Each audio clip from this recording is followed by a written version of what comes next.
ബിസ്മില്ലാഹി വൽഹംദുലില്ലാഹ് വസ്സലാത്തു വസ്സലാമു അലാ റസൂലില്ലാഹ് വഅലാ ആലിഹി വസ്വഹ്ബിഹി അജ്മഈൻ. അമ്മാ ബഅദ്. ഒരു വിശ്വാസിയെ സംബന്ധിച്ചിടത്തോളം സ്വന്തം ശരീരത്തെക്കാളും പ്രാധാന്യം നൽകേണ്ടത് മറ്റുള്ളവർക്കാണ്. നമ്മുടെ ആവശ്യം തീർന്നിട്ടല്ല, എന്നാലും നമ്മെക്കാളുള്ള ആവശ്യം മറ്റുള്ളവർക്കാണെന്ന് തിരിച്ചറിഞ്ഞ് മനസ്സിലാക്കി നമ്മുടെ കയ്യിലുള്ളത് മറ്റുള്ളവർക്ക് കൈമാറാനുള്ള വിശാല മനസ്കതയ്ക്കാണ് ഈസാറ് എന്ന് പറയുന്നത്. പരിശുദ്ധമായ ഖുർആൻ പ്രശംസിച്ച ഒരു സ്വഭാവമാണ്. സ്വാർത്ഥത നിറഞ്ഞ ഈ കാലത്ത് വിസ്മരിക്കപ്പെടുന്ന ഒരു സ്വഭാവമാണിത്. ലാ യുഅ്മിനു അഹദുകും ഹത്താ യുഹിബ്ബ ലിഅഖീഹി മാ യുഹിബ്ബു ലിനഫ്സിഹി. നബി സല്ലല്ലാഹു അലൈഹി വസല്ലം തങ്ങൾ പറഞ്ഞു, സ്വന്തം ശരീരത്തിന് ഇഷ്ടപ്പെടുന്നത് തന്റെ സഹോദരനും മറ്റുള്ളവർക്കും ഇഷ്ടപ്പെടുന്നത് വരെ ഞങ്ങളിൽ നിന്നുള്ള ഒരാളും പരിപൂർണ വിശ്വാസിയാവുകയില്ല. മദീനയിലേക്ക് ഹിജ്റ പോയ സ്വഹാബികൾ, മുഹാജിറുകളായ സ്വഹാബികൾ, അവർക്ക് അൻസാരികളായ സ്വഹാബികൾ വീടും നാടും വിഭവങ്ങളും എല്ലാം നൽകി. സ്വന്തത്തെക്കാൾ കൂടുതൽ അൻസാറുകൾ പ്രാധാന്യം നൽകിയത് മുഹാജിറുകളായ സ്വഹാബികൾക്കായിരുന്നു. ആ അൻസാറുകളുടെ പിൻഗാമികളായി വിശ്വാസികൾ മാറേണ്ടതുണ്ട്.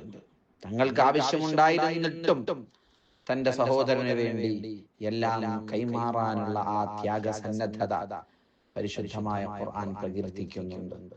വല്ലദീന തബവ്വഉ الدار والإيمان من قبلهم يحبون من هاجر إليهم ولا يجدون في صدورهم حاجة مما أوتوا ويؤثرون على أنفسهم. അതാണ് ഈസാർ. പരിശുദ്ധമായ ഖുർആൻ പ്രകീർത്തിച്ചിട്ടുണ്ട്.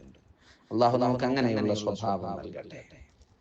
ഭക്ഷണം ബാക്കി വന്നാൽ മാത്രമല്ല, വീട്ടിൽ നിന്ന് നല്ല സദ്യ ഉണ്ടാക്കി കഴിഞ്ഞാൽ അത് അയൽവാസികൾക്ക് കൊടുക്കണം, മറ്റ് സുഹൃത്തുക്കൾക്ക്, കുടുംബക്കാർക്ക് കൊടുക്കണം.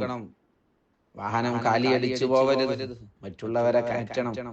നബി സല്ലല്ലാഹു അലൈഹി വസല്ലം തങ്ങൾ പറഞ്ഞിട്ടുണ്ട്, മൻ കാന ഇൻദഹു ഫദ്ലു ളാഹിദിൻ ഫലിയഉദ് ബിഹി അലാ മൻ ലാ യാ അല്ലാഹ്. റോഡ് സൈഡിലൂടെ നടക്കുന്ന ഒരു പ്രായമുള്ള ഒരു മനുഷ്യൻ, ഒരു മുതഅല്ലിം, അവരെ കണ്ടാൽ നാം ബ്രേക്ക് ചവിട്ടി മറ്റു പ്രയാസങ്ങളും ദുരൂഹ സാഹചര്യങ്ങളൊന്നും ഇല്ലെങ്കിൽ അവരെ കൂടി കയറ്റി അവർക്ക് നമ്മുടെ പോകുന്ന വഴിയിൽ ഏറ്റവും എളുപ്പമായിടത്ത് അവരെ ഇറക്കണം. അവരുടെ ലക്ഷ്യസ്ഥാനത്ത് നമുക്ക് എത്തിക്കാൻ പറ്റുമെങ്കിൽ അങ്ങനെ എത്തിക്കണം. അതാണ് ഇസ്ലാം നമ്മോട് പഠിപ്പിക്കുന്നത്. ബഹുമാനപ്പെട്ട അബൂ തൽഹ റളിയല്ലാഹു അൻഹു, അല്ലാഹുവിന്റെ ഹബീബ് സല്ലല്ലാഹു അലൈഹി വസല്ലം തങ്ങളെ പ്രതിരോധിച്ചത് നമ്മൾ ചരിത്രത്തിൽ നിന്ന് വായിച്ചിട്ടുണ്ട്. ഉഹദ് യുദ്ധം നടക്കുമ്പോൾ മുത്തുനബി തങ്ങൾക്ക് നേരെ വരുന്ന അമ്പുകൾ സ്വന്തം ശരീരം കൊണ്ടാണ് അബൂ തൽഹ റളിയല്ലാഹു അൻഹു പ്രതിരോധിച്ചത്. കണ്ണ് എന്നിട്ട് കയ്യിൽ വന്നു പോയല്ലോ, അവിടെ സ്വന്തം ശരീരത്തെക്കാൾ മുത്തുനബിക്കാണ് സ്ഥാനം നൽകിയത്. സ്വഹാബികൾ അങ്ങനെ ഉണ്ടായിരുന്നു. മുത്തുനബി കഴിച്ചിട്ടേ അവർക്ക് മറ്റാരും.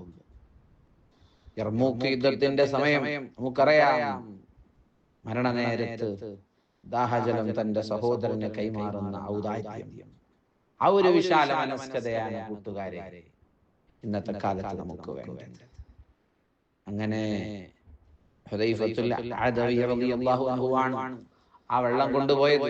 ഖുർത്തുബി തങ്ങൾ തന്റെ തഫ്സീറിൽ കൊണ്ടുവരുന്നുണ്ട് ഈ ചരിത്രം. തന്റെ ഒരു കുടുംബക്കാരന്റെ അടുക്കലേക്ക് പോയതാണ്. സുബ്ഹാനല്ലാഹ്, അവിടെ അയാൾ ചക്രശ്വാസം വലിച്ചുകൊണ്ടിരിക്കുകയാണ്, മരണശ്വാസം വലിച്ചുകൊണ്ടിരിക്കുകയാണ്.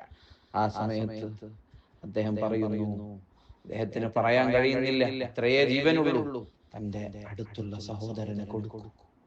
മരിക്കാൻ നേരത്ത് അത്രയും കഠിനമായ ദാഹമുള്ള സമയത്താണ് മറ്റുള്ളവർക്ക് പ്രാമുഖ്യം നൽകി അങ്ങോട്ടേക്ക് പോയി വെള്ളം കൊടുക്കൂ എന്ന് പറയുന്നത്. എന്നെക്കാൾ ആവശ്യം അവർക്കായിരിക്കുമെന്ന് മനസ്സിലാക്കുന്നു. അങ്ങനെ തൊട്ടടുത്ത ആളേക്ക് പോയി.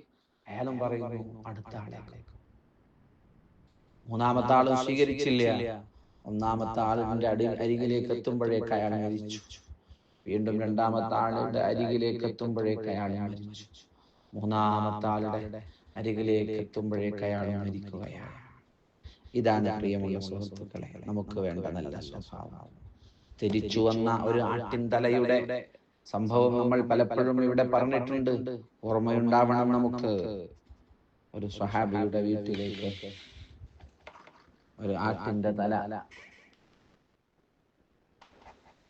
ഹദിയയായി എത്തുകയാണ്. ഒരാട്ടിന്റെ തല. അയാൾ പറഞ്ഞു, എന്നെക്കാൾ ഈ ആട്ടിൻ തലയിലേക്ക് ആവശ്യം തന്റെ അടുത്ത വീട്ടുകാരനാണ് എന്ന് മനസ്സിലാക്കി അവിടെ കൊണ്ടു കൊടുക്കുന്നു. അങ്ങനെ തൊട്ടടുത്ത വീട്ടിലേക്ക് അങ്ങനെ ഒരുപാട് വീടുകൾ കയറി ഇറങ്ങി ആദ്യത്തെ ആളിന്റെ അരികിലേക്ക് തന്നെ എത്തിയ ഇങ്ങനെയുള്ളൊരു വിശാല മനസ്കതയാണ് നമുക്ക് വേണ്ടത്. എല്ലാവർക്കും നന്മ ആഗ്രഹിക്കണം. നമുക്ക് മാത്രം സന്തോഷം ഉണ്ടായാൽ പോരാ. നമ്മുടെ ബിസിനസ് മാത്രം കൊഴുത്താൽ പോരാ. നമ്മുടെ മക്കൾക്ക് മാത്രം പരീക്ഷയിൽ ഉന്നത മാർക്ക് കിട്ടിയാൽ പോരാ. എല്ലാവർക്കും വിജയം ഉണ്ടാവട്ടെ. എല്ലാവരും സന്തോഷിക്കട്ടെ. എല്ലാവർക്കും അല്ലാഹുവിന്റെ നിഅമത്തുകൾ ഉണ്ടാവട്ടെ. ഈ ഒരു മനസ്സാണ് നമുക്കുണ്ടാവേണ്ടത്. അല്ലാഹു മഹാന്മാരായ സഹാബികൾക്ക്, മുൻഗാമികൾക്ക് നൽകിയ ആ ഒരു നല്ല സ്വഭാവം നമുക്കെല്ലാവർക്കും നൽകട്ടെ. ആമീൻ.